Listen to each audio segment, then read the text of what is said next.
വലിയ കുഴപ്പമില്ലല്ലോ, അടിപൊളിയാണല്ലോ. അപ്പോൾ ഇത് ഈ വെള്ളം വരുന്നത് ഇപ്പോൾ കുളത്തിൽ നിന്നാണ് വരുന്നത്, ടാങ്കിൽ നിന്നാണ് ഈ വെള്ളം വരുന്നത്? ഇത് റീഫിൽട്ടർ ചെയ്ത് വരുന്ന വെള്ളമാണല്ലേ?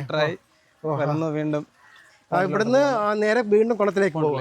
കുളത്തിൽ നിന്ന് മീൻ തിന്നേരം മീനിന്റെ വെള്ളമാണ് മേൽപോട്ട് വീണ്ടും വരണം, റീഫിൽട്ടർ ചെയ്ത് വരണം അല്ലേ? മീനിന്റെ വേസ്റ്റും എല്ലാം കൂടെ പമ്പ് ചെയ്ത് ബാരലിൽ പോവും. ബാരലിൽ നിന്ന് ഫിൽട്ടറായി ഈ മെറ്റിൽ വരും. മെറ്റിൽ നിന്ന് വീണ്ടും ഫിൽട്ടറായി.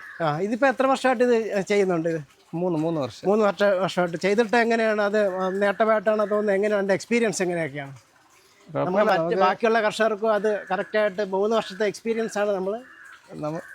മീനും കിട്ടും, പച്ചക്കറി കിട്ടും. വലിയ നേട്ടം എന്ന് പറയാനില്ല, എങ്കിലും നമ്മുടെ ആവശ്യങ്ങൾക്കുള്ളതും കാര്യങ്ങളൊക്കെ അങ്ങ് നടന്നു പോകും.